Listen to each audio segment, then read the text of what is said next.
OV വിജയൻ്റെയും മുകുന്ദൻ്റെയും ചില കഥാപാത്രങ്ങളെപ്പോലെ പല നാടുകളിൽ പല ദേശങ്ങളിൽ അലഞ്ഞു തിരിയുന്നവരാണ് നമ്മൾ മലയാളികൾ. അങ്ങനെ നമ്മൾ പലപ്പോഴും കാണാൻ വേണ്ടി മറന്നു പോകുന്ന ഒരു കാര്യമാണ് നമ്മുടെ സ്വന്തം നാടിൻ്റെ ഗ്രാമവിശുദ്ധി. ഞങ്ങളിന്ന് ഞാനും കുറച്ച് സുഹൃത്തുക്കളും ചേർന്ന് എൻ്റെ സ്വന്തം നാടായ മുയിപ്പോത്തിൻ്റെ ഗ്രാമവിശുദ്ധിയിലേക്കൊന്നിറങ്ങി. മുയിപ്പോത്തെ ഏറ്റവും ഉയരം കൂടിയ പ്രദേശമായ പുറക്കാമലയിലാണ് ഞങ്ങളിപ്പോൾ ഇരിക്കുന്നത്. ഈ മലയിൽ നിന്ന് മുയിപ്പോത്ത് ഗ്രാമത്തിൻ്റെയും തൊട്ടടുത്ത കീഴ്പേര് ഗ്രാമത്തിൻ്റെയും വിദൂരമായ ദൃശ്യങ്ങൾ ഏറ്റവും മനോഹരമായി കാണാൻ വേണ്ടി സാധിക്കുന്നതാണ്.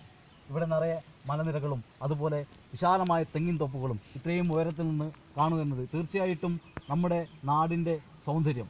നമ്മൾ പലപ്പോഴും മറ്റു നാടുകളിൽ സൗന്ദര്യം തേടി പോകുന്ന നാം പലപ്പോഴും മറന്നു പോകുന്നതാണ് നമ്മുടെ സ്വന്തം നാടിൻ്റെ സൗന്ദര്യം. ഈ മനോഹരമായ ഒരു ദൃശ്യമാണ് ഇവിടെ കാണാൻ വേണ്ടി സാധിക്കുന്നത്. നീണ്ടു കിടക്കുന്ന വയലേലകളും അതുപോലെ തന്നെ വളരെ വിദൂരതയുള്ള മലയിടുക്കുകളും അതുപോലെ ആകാശം മുട്ടി നിൽക്കുന്ന ഈ മലയിടുക്കിലെ വിദൂരമായി കിടക്കുന്ന പല ദൃശ്യങ്ങളും ഈ മനോഹാരിത വളരെയേറെ വർദ്ധിപ്പിക്കുകയാണ്. തീർച്ചയായിട്ടും ഈ ഗ്രാമത്തിൻ്റെ സൗന്ദര്യം കാണുവാൻ വേണ്ടി, ഈ ഗ്രാമത്തിലെ പച്ചപ്പുകൾ കാണുവാൻ വേണ്ടി മുയിപ്പോത്തെയും അതുപോലെ തന്നെ മുയിപ്പോത്തിനും കീഴ്പേരിനിടയിലാണ് ഈ പുറക്കാമല കിടക്കുന്നത്. മുയിപ്പോത്ത് ഏറ്റവും ഉയരം കൂടിയ പ്രദേശമാണിത്. നിങ്ങളെ എല്ലാവരെയും ഈ ഗ്രാമത്തിൻ്റെ സൗന്ദര്യം ആസ്വദിക്കുവാൻ വേണ്ടി, ഈ പച്ചപ്പ് ആസ്വദിക്കുവാൻ വേണ്ടി ഈ നാട്ടിലേക്ക് സ്നേഹപൂർവ്വം ക്ഷണിച്ചുകൊണ്ട് ഈ ഗ്രാമ വിശുദ്ധിയുടെ കാഴ്ചകൾ നിങ്ങൾക്ക് വേണ്ടി സമർപ്പിക്കുകയാണ്.